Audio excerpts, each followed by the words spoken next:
예, 이제 강의를 시작하겠습니다. 지금까지는 7교회 계시록 2장 3장에 나와 있는 7교회를 중심으로 말씀을 드렸습니다. 이제 4장부터는 이게 또 시대가 전환되어지는 다른 시대입니다. 이 2장 3장까지는 기독교 시대, 그러니까 신약 시대인데 이 4장부터는 이 재림 시대를 말씀을 하고 있는 겁니다.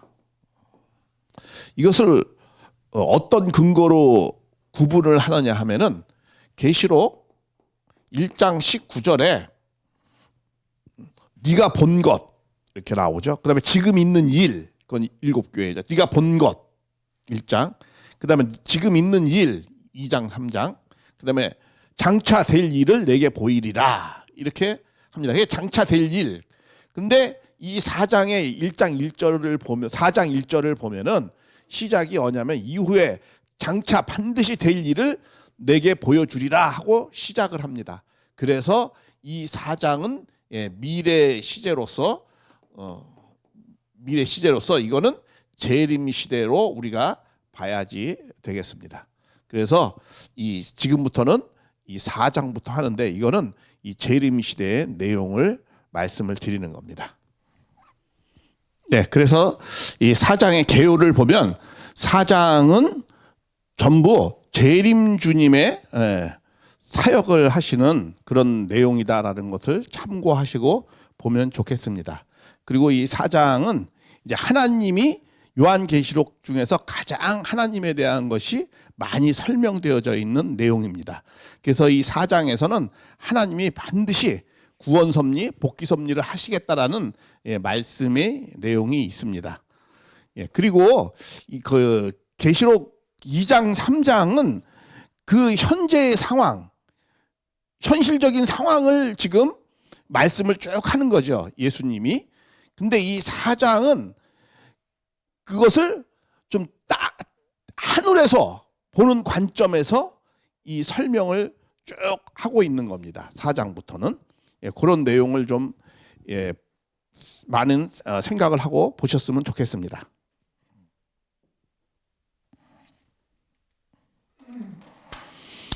이 4장의 말씀은 시작이 이렇게 되죠.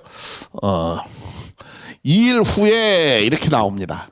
2일 후에 이 내용의 말씀은 한 요한계시록에 6번이 나옵니다. 그리고 이 2일 후에는 어떠한 그 특정한 어떤 사건이 이제 계속 진행이 되면서 이 뭔가 시간상의 어떤 그 시간의 정리를 해가면서 하나님의 구원 섭리, 복귀 섭리 역사가 점진적으로 진행되어지는 내용을 말씀을 하고 있습니다. 그래서 이 2일 후에, 그러니까 2장, 3장 그 신약 시대 이후에 우리가 이제 이렇게 생각을 해도 괜찮다라고 생각을 합니다. 그러면서 하늘에 열린 문이 있는데 내가 들은 바 처음에 내게 말하던 나팔 소리 같은 음성이 이르되 이리로 올라와라. 그래서 이후에 마땅히 될 일이라는 게 어떤 일입니까? 하나님의 뜻이 마지막에 반드시 이루어지는 일, 그런 내용을 말씀을 하는 거죠. 그러면서 그것을 내게 보이리라 그럽니다. 그래서 어떻게 알아? 근데 그걸 보여주는데 이리로 올라오라는 거예요. 그러면 사도 요한이 뭐 지상에 있다가 뭐 하늘에 이렇게 쑥 올라간 겁니까? 그런 의미가 아니고 이 심령이 정말 휴거되어서 심령이 정말 하나님과 일체되어 가지고 성령의 감동이 되어져서 그래서 하늘문이 쫙 열리게 된 거예요. 그러니까 하나님은 하늘문이 열렸다라는 표현을 할 때는 어떠한 하나님이 특별한 자에게 계시를 해 주실 때 그럴 때 보통 하늘문이 열렸다라는 표현을 많이 씁니다. 예를 들면 야곱이 돌베개를 베고 잤을 때 또 하늘문이 열려서 이렇게 사닥다리 오르락내리락 하는 내용도 나오고 또 세례 요한이 이렇게 하늘문이 열려가지고 비둘기가 성령이 임하는 거 이런 것도 보고 그 다음에 스데반이 순교를 할 때 하늘문이 열려가지고 이렇게 예수님이 보게 되고 뭐 그러는 내용이 있죠. 그래서 이렇게 하늘문이 열린다라는 거는 이게 성령의 감동이 되어져서 심령이 정말 아주 높이 올라감으로 인해서 그 사람에게 하나님의 뜻이 계시하는 내용을 표현을 할 때 이렇게 하늘문이 열렸다라고 하는 겁니다. 그래서 하늘문이 열린 가운데서 이 심령이 완전히 하늘에 올라가서 하늘에 닿아서 하늘의 눈으로 지금 이제 세상을 앞으로 되어질 것을 보는 거예요. 그러니까 우리는 이 세상을 어떠한 눈으로 보느냐, 정말 내가 평면적으로 현실적인 관점에서만 그걸 보느냐, 아니면은 이것을 정말 그 현실 너머의 본질 이면에 정말 그 진실한 내용들을 보느냐라는 거죠. 그래서 여기서 이리로 올라와서 하늘문이 열려서 세상을 보는 거는 어떻게 해요? 정말 본질을 보는 거예요. 하나님의 미래에 마땅히 되어질 일, 그런 내용들을 보는 거죠. 그래서 이것이 정말 마땅히 될 일이니까 이렇게 보는 것이 가장 정확한 눈이다라는 거죠. 그래서 우리도 항상 그러잖아요. 세상을 어떻게 보느냐, 이게 굉장히 중요하잖아요. 그런 관점에서 내가 삶의 어떤 방향과 목적이 결정이 되잖아요.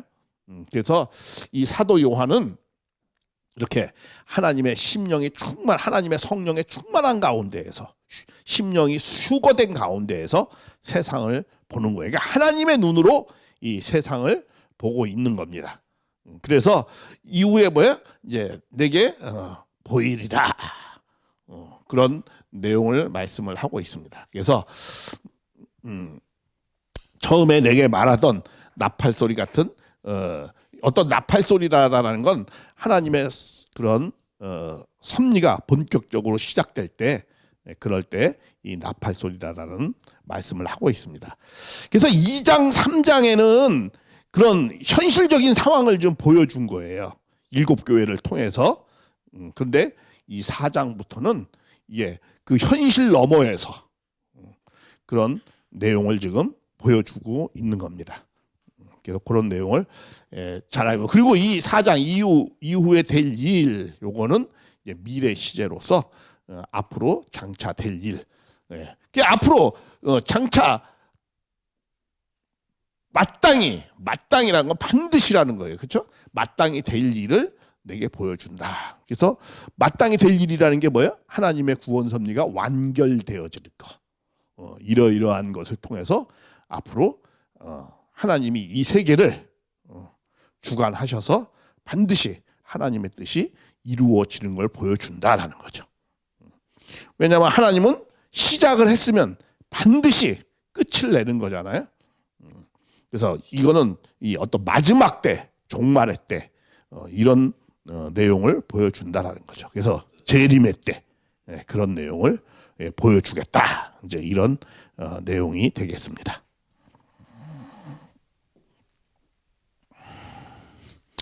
그래서 여기서 그렇죠. 내가 성령이 감동이 되어져서 하늘 보좌를 베풀었고 그 보좌 위에 앉으시니가, 그건 뭐야? 이게 이제 그 세상의 로마 황제가 이렇게 앉아서 세상을 통치하는 것 같지만 그것이 아니다라는 거야. 이 세상은 누가 주관하신다는 거예요? 하나님이 보좌에 앉아서. 어떤 통치를 할 때는 항상 그 보좌에 앉아서라는 내용을 말씀하는 거거든요. 왜냐하면 그때 항상 로마 황제가 보좌에 앉아서 세상을 치리했거든요. 그러니까 그런 것이 아니고 그것은 다 가짜라는 거야. 진짜는 뭐야? 하나님이 보좌에 앉으셔서 통치를 하는데, 이 하나님의 이런 모습, 그런 주변의 상황, 이런 내용을 지금 이 4장에서는 자세하게 설명을 하고 있습니다.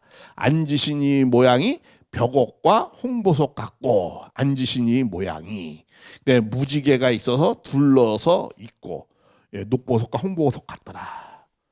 그러니까 앉으신 이의 모양이, 사실 하나님의 모양은 어떤 거죠? 우리 인간하고 가장 닮은 거죠. 그렇죠? 하나님의 모양과 형상대로 인간을 창조했다라는 것은 뭐예요? 인간이 가장 하나님의 어떻게 보면 가장 계시된 그런 모습이 되는 거죠.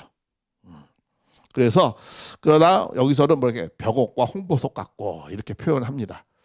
예. 우리가 이 벽옥과 홍보석이면 꼭 어떻게 이렇게 태극하고 뭐야 홍보석 뭐 빨강색 벽옥 뭐라 그게 뭐 초록색 뭐 이런 거죠. 그리고 여기 무지개가 이렇게 있고 난 이런 거 보면은 우리 저 통일교 시대 그 통일교 마크가 있었어요. 그 마크하고 아주 닮아 있어요. 그래서 참부모님이 우리 교회의 그 마크를 그릴 때 정말 이걸 보고 이 글을 보고 그린 건 아니지만 야 정말 하나님의 참부모님의 그 마크를 그릴 때는 정말 그런 그 영적 그 깊은 하나님의 그런 깊은 체유를 통해서 하나님을 만났기 때문에 그런 마크를 그리지 않았는가. 계시록에도 이렇게 표현되어 있어. 우리 통일교 마크가 이렇게 안에는 게 빨간색으로 되어 있거든요. 원래 그렇게 해가지고 이렇게 수수작용으로 이렇게 표현되어 있고 이게 사방에 이렇게 12대상 목적이 이렇게 되어져 있었거든요. 근데 이게 꼭 이제 그런 우리 통일교 마크 같이 이렇게 설명하고 있습니다. 그래서 또 보좌에 둘러 24장로들이 이 24는 이제 뭐 이걸 꼭 여러 가지 해석을 할 수 있는데 이거는 뭐 구약과 신약의 12장로에서 이렇게 가장 존경받는 인물들. 그러니까 구약 시대, 신약 시대 가장 존경받는 인물들이 24장로들이 그 흰옷을 입고 머리에 금면류관을 쓰고 있더라. 그러니까는 하나님 주위에 그렇게 구약과 신약의 그런 장로들 가장 존경받는 그런 분들이 주변에 있고 이제 이렇게 말씀하는 거죠. 그리고 보좌로부터 번개와 음성과 우레소리가 나고 보좌 7 등불을 켠 것이 있으니 이는 하나님의 7 영이다. 이 성령의 또 다른 표현입니다. 7이라는 건 완전이다라는 뜻이죠. 전부 모든 것을 감찰하신다. 완전한 영이시다. 이제 이런 의미가 있습니다. 그래서 보좌 앞에 수정 같은 보좌 앞에 이렇게 하나님의 이런 그 주변의 모습과 여러 가지 그런 표현을 지금 쓰고 있는 거죠. 보좌 앞에 수정 같은 유리가 있고 보좌 가운데 주변에는 네 생물이 있는데 앞뒤에 눈이 가득하더라. 이제 이런 말씀이 있습니다. 이 네 생물은 이제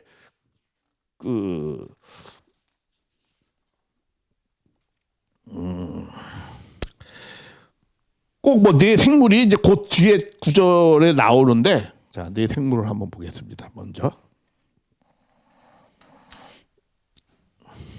여기 사자 같고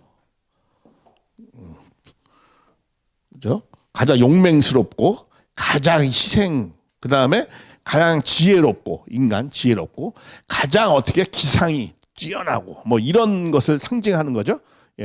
그러니까는 이 땅에 있는 가장 뛰어난 그런 것들을 상징하는 표현이죠. 그래서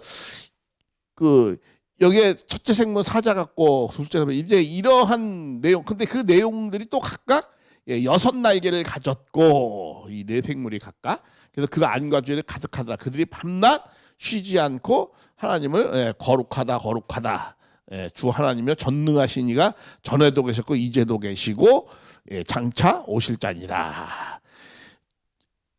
그 계시록의 1장에서는 하나님이 지금도 계시고 전에도 계시고 이렇게 말씀하잖아요. 시제를 계시록 1장에서는 그렇게 표현을 하죠. 그거는 그때는 하나님이 항상 지금 너희하고 함께 한다는 걸 상징하는 거죠. 그 많은 핍박받고 어려운 사람들이 지금 너희하고 함께 하고 있다.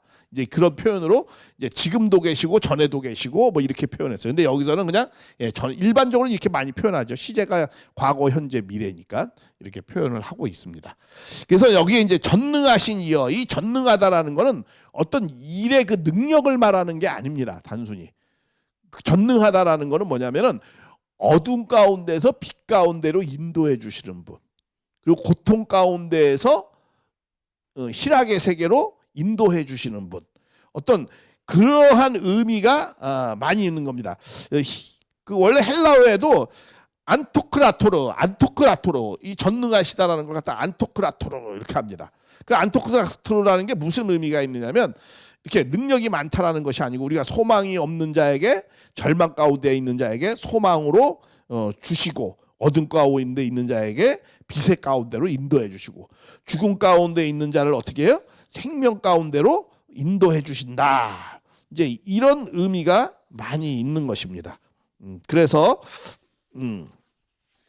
이렇게 전능하신 이가 전에도 계시고 이제도 계시고 장차 오시리라. 하나님은 이렇게 시공을 초월해서 항상 우리를 이 빛 가운데로 인도해 주신다라는 거예요. 그리고 거룩하고 거룩하고 거룩하다. 예, 거룩하다라는 의미는 또 말씀을 많이 드렸어요. 예, 거룩하다라는 건 빛과 소금으로서 항상 새로운 그런 새롭게 우리를 해주시는 분, 예, 그런 의미로서 또 예, 말씀을 드렸습니다. 그래서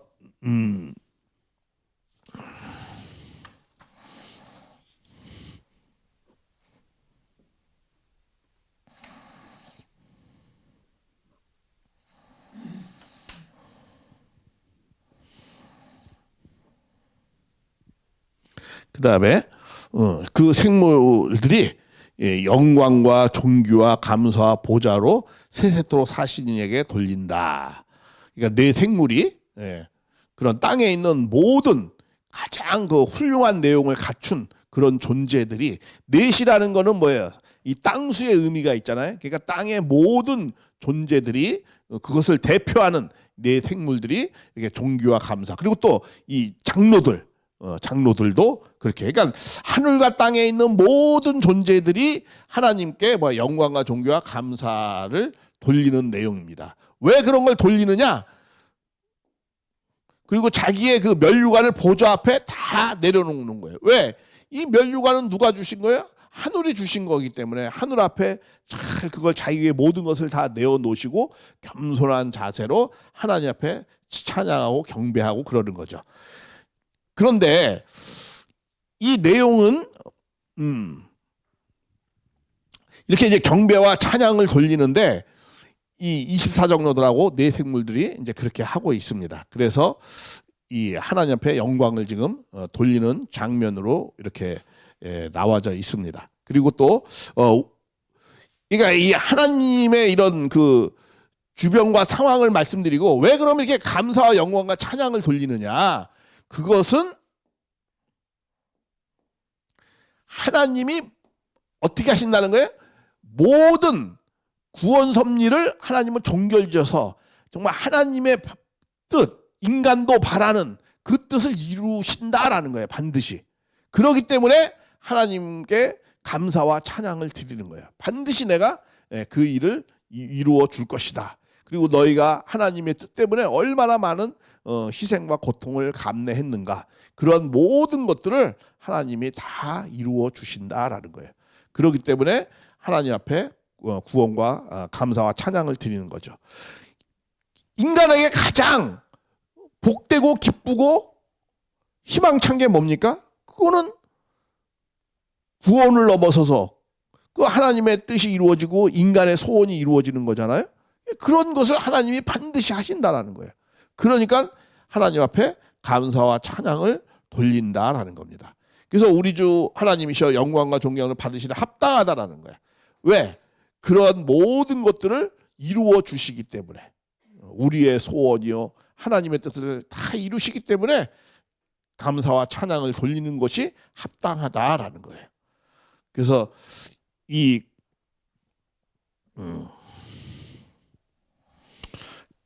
그래서 이제 이런 하나님 앞에 아까 자기의 면류관을 보좌 앞에 이렇게 드린다라는 거예요. 그걸 왜 그러느냐면 이러한 내용들은 다 주님께서 주신 것이기 때문에 다시 주님 앞에 이렇게 돌리는 그런 내용입니다.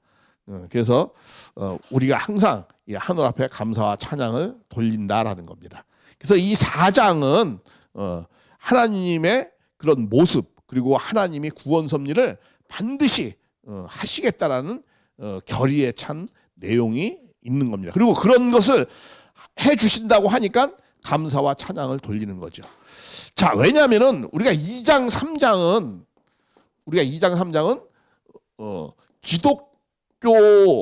기독교 2000년 예, 역사를 7교회를 통해서 쭉 말씀을 했어요. 그러면서 기독교 2000년이라는 것은 어떠한 것이느냐? 이거는 다시 오시는 주님을 맞기 위한 준비를 하는 거죠. 기독교 교회라는 게 뭐예요? 다시 온전히 하나님의 뜻을 이루시는 메시아가 오는 것을 준비하는 거거든요. 그걸 어떻게 준비를 해요? 세계적으로 많은 탕감을 통해서 준비를 하는 거거든요. 그걸 준비가 되어지니까 하나님이 아까 4장 1절에 내가 이제는 반드시 너희들을 뜻을 이룰 것이다 라는 거예요. 그 뜻을 이루는데 누굴 통해서 이루는 거죠? 이제 메시아를 보내서 이룰 것이다 라는 거예요. 그러니까 이 땅에 있는 영적 세계에 있는 모든 존재들이 다 하나님 앞에 감사와 찬양을 돌리고 있는 내용입니다. 이게. 그래서 이제 이런 구원 섭리를 반드시 이제 하시겠다라는 그런 내용의 말씀이 되겠습니다. 자, 이제는 5장을 한번 들어가겠습니다. 자, 5장은 이 주님이 오셔서 하나님의 뜻을 이루는 내용입니다. 전반적으로 이렇게 해서 하나님의 뜻을 이루겠다라는 그런 내용이거든요. 그래서 우리 원리강론에 놓고 보면 메시아 강림과 그 재림의 목적, 그 원리강론 4장과 같은 그런 내용이 되겠습니다. 근데 그 하나님의 뜻, 재림의 목적은 하나님의 창조 목적을 완결하는 거거든요. 그것을 어떻게 이루느냐? 이 주님이, 재림 주님이 오셔가지고 7인을 떼시면서 이루신다라는 거예요. 그 7인을 떼는 그 중심의 내용은 7인을 뗄 때, 7인을 뗀다는 말은 무슨 말이냐면 하나님의 뜻과 계획을 이루어 나가신다라는 거예요. 근데 이 떼신다라는 거는 뭐냐면 이 뜻과 계획을 하나하나 한 단계 한 단계 정리해 나가신다라는 거예요. 근데 그거를 어떻게 해요? 7단계를 통해서 정리해 나가신다라는 겁니다. 하나님의 뜻과 계획을. 왜 7단계의 뜻과 7단계를 정리를 해가면서 그렇게 해 나가시느냐? 우리 창조는 7단계의 과정을 통해서 끝냈죠. 7일 창조. 7단계 다 끝냈잖아요. 근데 그게 아담 에와가 타락함으로 말미암아서 다 사탄께 됐잖아요. 그게 사탄께 되어져서 하나님의 뜻이 완전히 무너졌어요.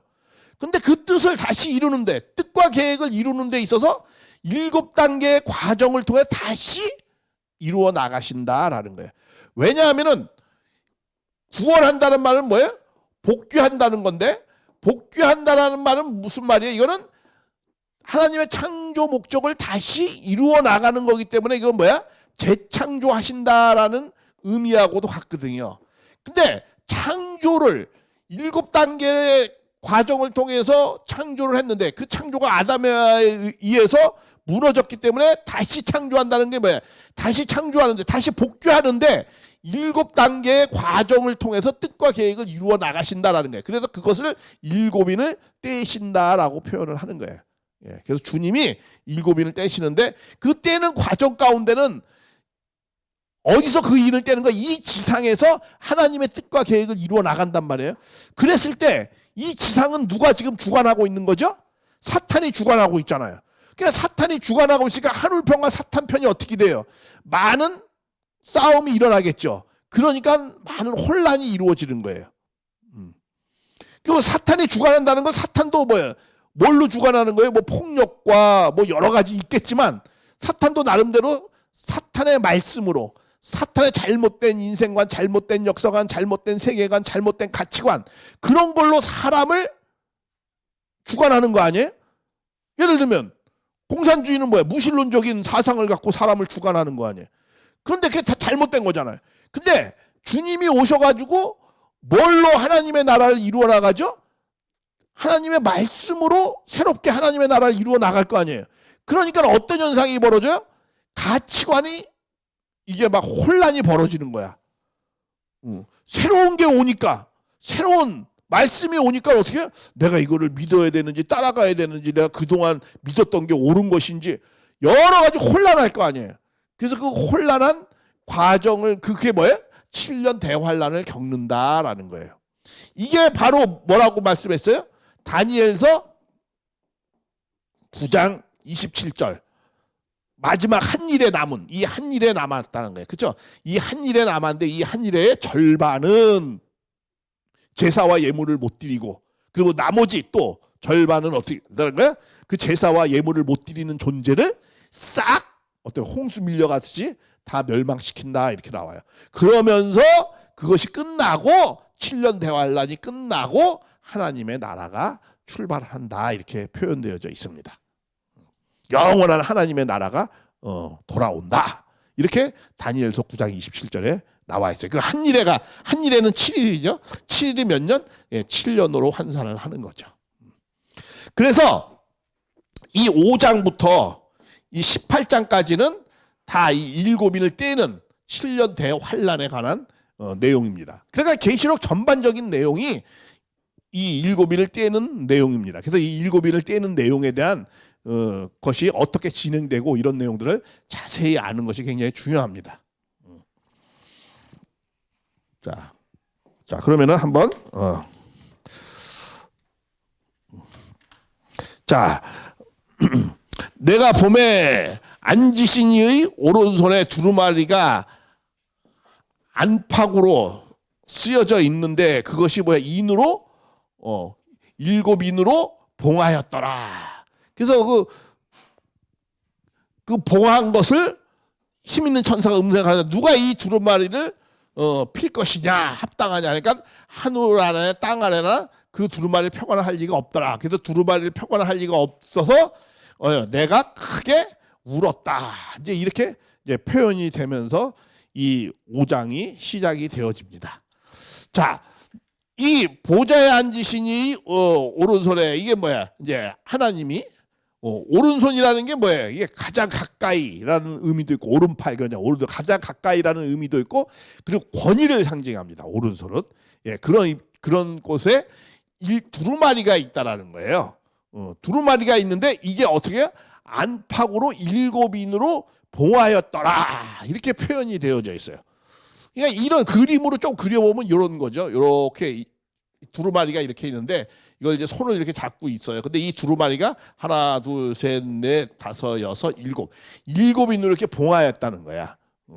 근데 이 봉하였는데 이 두루마리가 어떻게 다 펴져야만이 이게 하나님의 나라가 시작을 할 수 있다. 이제 이런 의미입니다. 그래서 이 두루마리를 필 수 있는 사람이 누구냐? 근데 아무도 없다는 거야. 그러니까 어떻게 돼요? 내가 그것을 보고 막 울었다는 거야. 누가 울어요? 사도 요한이. 그런 내용의 이 내용이거든요. 자, 그러면은 이 두루마리라는 것에 일곱인으로 봉하였다라는 것이 이게 무슨 의미인가? 이 내용을 좀 이해를 해보려면은 이 내용은 어디에 있는 내용이냐면 이게 이제 이런 상황의 내용이 이제 에스겔서 쪽에 그런 내용이 있습니다. 요건 나중에 또 자세하게 말씀을 드리는데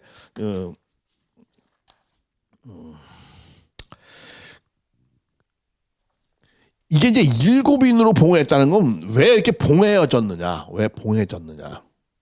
봉해졌다라는 거거든요. 그래서 이 봉해진 것이 어떻게 돼요? 이게 띄어져야 되는 거예요. 띄어져야만이 하나님의 구원 섭리, 복귀 섭리가 이제 이루어지는 거거든요. 이루어지는 거거든요. 그럼 왜 8인도 아니고 5인도 아니고 왜 꼭 7인이라고 했을까? 조금 전에 말씀드렸죠. 하나님의 창조가 어떻게 돼? 7단계로 되어졌는데 이것이 아담 해가 영육간의 타락함으로 말미암아져서 이 하나님의 뜻이 완전히 닫혀버린 거예요. 쉽게 얘기하면. 그러니까 이 닫혀버렸으니까 이것을 갖다가 뭐냐? 이걸 갖다가 원래는 인간은 하나님과 말씀에 순종함으로 말면서 그 말씀을 지키는 거야. 그 계약을 하는 거죠. 그렇죠? 그렇게 계약을 해서 그 말씀에 따라서 인간은 완성이 되는 거잖아요. 그런데 하나님의 말씀을 듣지 않고 누구 말을 들었어요? 사탄의 말을 듣고 쉽게 얘기하면 사탄과 계약을 한 게 그렇게 되어버린 거야. 그러니까 사탄과 계약을 했어요. 이건 다시 말하면 노예 문서와 같아. 그러니까 이 노예 문서를 풀어야 돼. 풀려면 어떻게 해야 돼요? 이걸 누가 푸느냐? 이걸 뭐 누가 푼다는 거야? 이게 메시아가 해야 되는 거야. 하나님이 직접 해주는 게 아니에요. 하나님은 메시아를 보내주는 것이 하나님의 일이지, 이 구원 섭리를 직접 하나님이 이 땅에서 직접 인간을 상대해서 하는 게 아닙니다. 그렇게 하고 싶어도 못해요. 왜냐하면 하나님은 직접 상대할 수 있는 인간은 그 인간이 온전해야 돼요. 하나님을 닮아서 온전해야지만 심정적 일체를 갖고 그 무형의 하나님이 그 사람에 내재되어져서 그 온전한 사람이 그 하나님의 일을 하는 겁니다. 그런 일을 하는 게 뭐예요? 그게 메시아예요. 왜냐하면 타락한 인간을 하나님이 직접 상대할 수가 없어요. 왜? 죄적인 인간이니까. 하나님은 온전하신 분이기 때문에 죄가 없는 인간, 온전한 인간만을 하나님이 상대하는 거예요. 그래서 예수님이 뭐라고 그래요? 오셔가지고 하나님의 모든 구원과 심판은 다 누구에게 맡겼다? 이 아들에게 맡겼다. 이렇게 말씀을 하는 거예요. 그래서 이 타락한 인간을 다시 하나님의 사람으로 만들려면은 하나님을 대신한 메시아가 하는 거예요. 그래서 하나님의 책임이라는 건 그 메시아를 보내주는 거예요. 그래서 그 메시아를 보내면 아무 때나 보낼 수가 없잖아요. 그러니까 메시아를 받아들일 수 있는 환경권을 하나님이 역사 배후에서 계속 정성을 들이는 거예요. 메시아를 받을 수 있는 환경권을 만들기 위해서. 그래서 이스라엘 민족에게 계속 하나님이 메시아를 잘 맞아들일 수 있도록 구원 섭리를 계속 진행해 왔던 거예요. 그래서 메시아를 맞아들일 수 있는 준비가 되어지니까 하나님이 메시아를 보냈어요. 그러면 메시아는 와서 뭘 해야 돼요? 하나님의 나라를 이루어야 되는 거예요. 자기가 하나님의 온전한 사람이 되어져서 그 온전한 사람들을 모두 다 온전한 사람으로 만드는 거예요. 내가 참감나무가 돼가지고 그들을 예수님에게 다 접붙여서 다 참감나무로 만들어야 되는 거예요. 그게 예수님의 책임이에요. 그러면 타락한 인간의 책임은 뭐예요? 예수님을, 메시아를 앞에 잘 순종하는 거예요.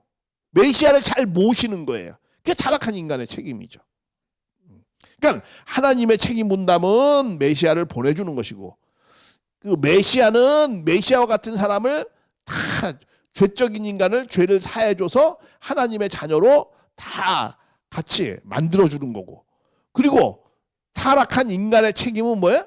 그 메시아를 잘 믿고 따르고 모시는 것이 타락한 인간의 책임이에요. 그래야 자기도 그런 예수님과 같은 존재가 되는 거니까. 그래서 하나님은 그래서 이 일곱인을, 이 타락한 세계를 하나님 일곱인을 떼시면서 타락한 세계를 하나님이 원하시는, 타락한 인간도 원하고 선한 인간도 원한, 다 그 원한 하나님의 나라, 창조 목적이 완성된 나라를 이 타락한 세계에서 이루려면 어떻게 돼요?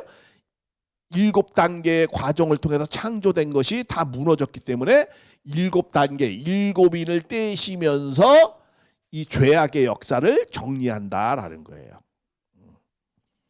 그래서 근데 그런 것을 할 자가 보니까 아무도 없다는 거야. 그래서 사도 요한이 울었다는 거예요. 그러니까 답답한 거죠. 그러니까 이 세계를 뭘로 해야 돼? 그럼 메시아는 와가지고 말씀으로 이 세계를 치리하는 거잖아요. 그러니까 말씀이 없어서 답답했던 거예요. 세상의 고통이 뭡니까? 이 세상의 고통이 뭐예요? 돈이 없어서 뭐 여러 가지가 돼. 그러나 근본적 고통은 뭐예요? 하나님의 말씀이 없을 때 고통인 거예요. 왜? 하나님의 절대적인 가치와 절대적인 그 말씀이 없으면 어떻게 되는 거예요? 혼란해지잖아요. 그렇죠? 사람과 사람이 싸우고 그 모든 혼란한 그 내용이 뭐 때문에 그런 거예요? 하나님의 절대적인 진리가 없기 때문에 그러는 거거든요. 그것 때문에 이 혼란이 오는 거니까 그 모든 혼란과 그런 것을 잠재우려면 어떻게 돼? 하나님의 말씀이 내려와야 되거든요. 그러니까 인간의 가장 큰 고통은 말씀이 없을 때예요. 그래서 그런 이 울음을 그쳐줄 수 있는 거, 사도 요한이 울음을 그쳐줄 수 있는 건 뭐가 많이 있어야 되는 거예요? 하나님의 말씀이 있을 때 울음이 그쳐지는 거죠. 왜? 그래야 고통이 없어지기 시작하는 거니까. 그래서 근데 이거를 아무나 풀 자가 없다 이렇게 말씀을 하는 거예요. 그런데 크게 울었는데 5절에 어떤 말씀이 있느냐. 그리고 이 말씀을 누구나 이걸 표거나 하거나 할 자가 없다라고 그러죠. 그러니까 말씀이 없는 시대. 요새 같은 시대가 그런 많은 혼란이 있잖아요. 하나님의 말씀이 절대적인 기준과 가치와 진리가 없기 때문에 지금 다 혼란한 거거든요. 특히 지금이 많은 혼란한 시대. 이걸 무슨 시대라고 그래요? 왜 이렇게 혼란하느냐? 다 자기가 믿는 바가, 자기가 생각하는 바가 진리예요. 그런 시대를 뭐라고 그래요? 절대적 진리는 없는 거야. 다 자기가 생각하는 거, 자기가 믿는 게 진리야. 그걸 뭐라고 그래요? 포스트 모더니즘 시대라고 그래요. 우리가 지금 그런 시대에 살아가고 있는 거죠. 하나님을 완전히 배제하는 그런 시대. 이 이스라엘 민족사 가운데에도 이 사사시대가 있었죠. 사사시대가 항상 혼란했거든요. 그게 왜 그랬어요? 하나님을 항상 그들이 배격할 때는 많은 것이 혼란했었어요. 그래서 우리는 지금 그런 시대를 지금 살아가고 있죠. 그러나 사실은 말씀의 주인이신 참부모님이 오셨지만은 우리가 그걸 모르고 받아들이지 않기 때문에 지금도 혼란이 지금 가중되어져 있고, 특히 한국 같은 경우 남한이 갈등이 되어져 있고, 남남 갈등이라고 그러잖아요. 그런 거. 그리고 북한과도 그런 어려움이 있는 거죠. 자, 그런데 여기서 장로 중에 하나가 내게 말하되 울지 마라. 유다 지파의 사자 다윗의 뿌리가 이겼으니 그 두루마리와 7인을 떼시리라. 7인을 이제는 떼신다라는 거예요. 누가 뗀다라는 거예요? 다윗의 뿌리요. 다윗의 후손이 아닙니다. 다윗의 뿌리. 그러니까 이거는 메시아도 그러죠. 내가 항상 내가 아브라함보다 먼저 났다. 그건 뭐예요? 조상이라는 뜻이거든요. 여기 또 뭐예요? 다윗의 그 조상 뿌리란 말이에요. 그건 뭐 메시아죠. 메시아가 그 두루마리와 7인을 떼시다. 뭐야? 울지 마라. 그러면서 이게 가장 복된 소식이죠. 우주적인 울음이 있었는데 그 우주적인 울음을 멈출 수 있다라는 거야. 그 우주적인 고통, 그 울음을 멈추는 것이 누가? 주님이 와가지고 다윗의 뿌리가 이길 거라는 거야. 이겨서 어떻게 한다는 거야? 7인을 떼신다라는 거야. 7인을 뗀다는 건 뭐야? 하나님의 뜻과 계획을 이루신다. 뭐 이런 의미죠. 이루신다. 누가? 어린 양이. 그러니까 우주의 울음을 그칠 수 있는 그분은 어린 양밖에 없다라는 거예요. 그러면서 그 인을 떼시기 때문에 하나님의 뜻과 계획을 이루신다라는 거죠. 7단계의 과정을 통해서. 그래서 우리 참부모님의 그 노정을 보잖아요. 그러면은 정말 그분의 삶의 노정이 하나님의 섭리를 이루어 나가는 그 노정이 7단계의 정말 노정이 있었습니다.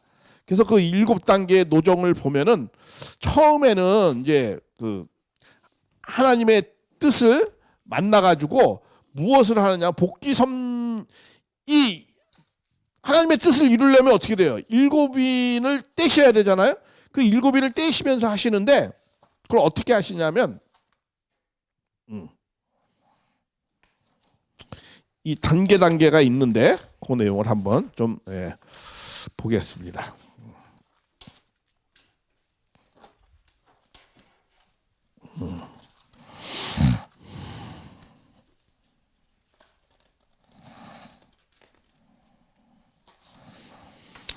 우리가 이제 이 5장부터는 본격적으로 이제는 어린 양의 섭리를 하는 장입니다. 어린 양의 섭리를 하는 장인데 재림 시대를 지금 맞이하고 있는데 우리는 그 5장부터의 전부 내용은 이거는 어떻게 보면 재림주의 어린 양,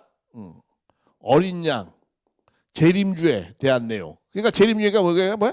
참부모님에 대한 어떻게 보면 노정입니다. 이 5장부터는. 근데 이 노정이 참부모님의 노정이 뭐예요? 7단계를 크게 보면 나눌 수 있는 노정입니다. 참부모님이 뭐 몇 살 때 뭐하고 몇 살 뭐하고 뭐 그런 삶을 얘기할 수도 있잖아요. 그리고 또 참부모님이 하신 일이 무엇이었는가라고 사건적으로 어떤 것을 이해를 할 수도 있는 거죠. 그렇죠. 몇 살 때 어떤 사건이 있었고 어떤 사건이 있고 어떤 사건을 이제 일으키셔가지고 이런 삶의 노정을 펼쳐 나가시는 경우도 있고, 그리고 몇 년도에 뭐했고 몇 년도에 뭐했고 몇 년도에 뭐 그런 내용으로 이 말씀을 할 수도 있고, 또 참부모님의 그 인간적인 그런 면이 어떤 것이냐, 뭐 여러 가지 그런 관점을 우리가 설명할 수 있죠. 근데 여기서는 우리가 7인을 떼신다고 그러니까 크게 보면은 하나님의 구원 섭리를, 전 생애 노정이 그분은 하나님의 구원 섭리를 이루기 위해서 하신 거거든요. 그러면 그분이 7인을 떼는 내용이 하나님의 7단계의 그런 과정을 갖다 있었을 거 아니에요.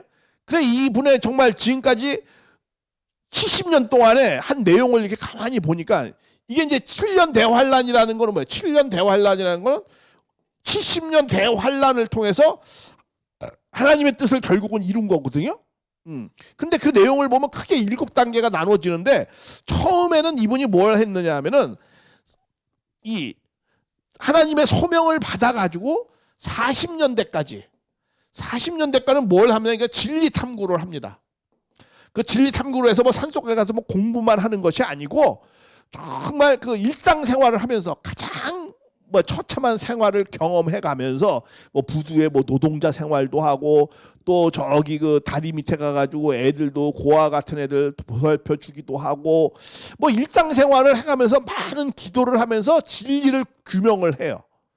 그렇게 해가지고 이게 해방되기 전까지 45년도까지 그 내용을 다 합니다. 이 소명을 받아가지고.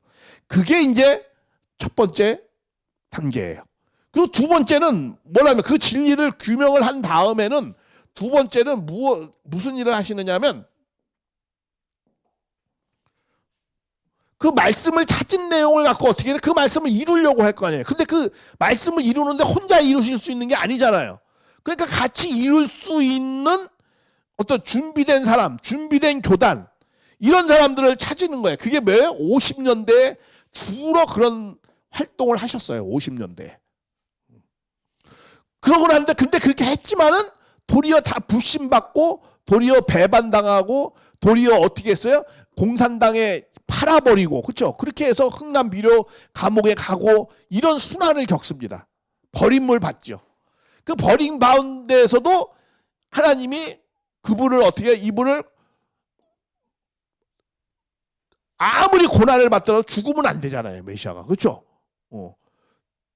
2000년 전에 예수님이 돌아가셔가지고 섭리가 다 끝났는데, 더 이상 진전을 못했는데, 그러니까 세 번째 오시는 첫째 아담, 두 번째 아담도 반만 이루시고, 세 번째 아담, 세 번째는 반드시 이루는 거거든요. 초불 삼득이라고 그러잖아요.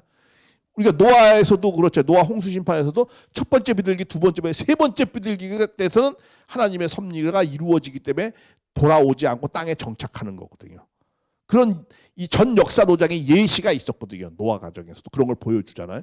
그러니까 세 번째는 반드시 이룬다라는 거예요. 그래서 이 50년대 정말 공산주의 치하에서 넘겼을 때, 그 치하에 넘겼을 때 목숨, 파리 목숨 같은 거 아니에요. 그렇잖아요. 그런데도 불구하고 거기서 목숨을 구해서 나옵니다. 하늘이 함께 하셔가지고. 그렇게 해서 나온 다음에 이제 세 번째는 뭘 해요? 세 번째는, 그래서 이제 50년대 이 기독교가 완전히, 민족이 완전히 배반을 하니까 참부모님께서 뭐 교단을 만들어요. 세계 기독교 통일신령협회는 교단을 만들어 가지고 이 60년대에는 뭘 해요? 교회 기반을 만듭니다. 교회 기반을 만들어요.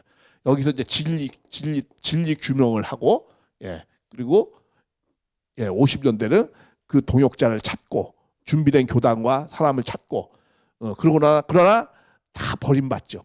그리고 60년대에는 이제 교회 기반을 만들어요. 어디에? 한국의 기반을 만들어서 나름대로 열심히 이제 한국의 기반을 만들고 난 다음에, 그 다음에 이제 이게 세계로 나가기 시작합니다.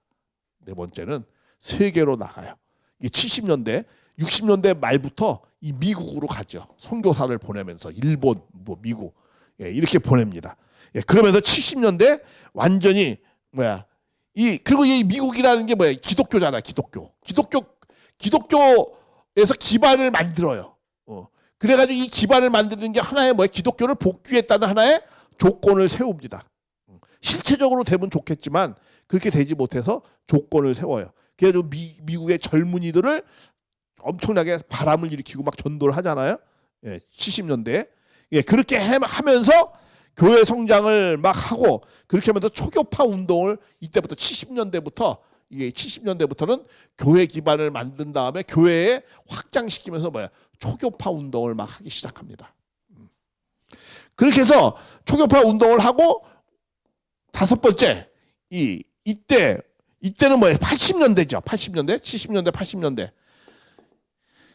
80년대는 뭐냐면 공산주의를 중심으로 한 공산국가하고 세계적인 싸움을 합니다. 왜? 여기가 세계적인 기반을 만들고 있기 때문에 공산국가가 세계적인 그런 싸움을 미국, 일본, 남미, 한국 해가지고 전부 공산당이나 공산국가하고 처절하게 싸움을 합니다. 지금 이거는 뭐냐면 참부모님이 중심된 활동을 지금 말씀을 하는 거예요. 40년대는 진리 규명을 하고 50년대는 그 준비된 사람들을 찾고 60년대는 교회 기반을 만드는 게 중심이었어요. 그리고 70년대는 이제 초교파 운동을 하면서 세계 기반을 이제 쌓아가면서 하는 거고. 그리고 이제 다섯 번째 80년대는 공산주의하고 투쟁을 합니다. 그게 중심이었어요. 우리 교회 참부모님의 생애 노정에 그게 중심이었다는 거예요. 그 다음에 여섯 번째는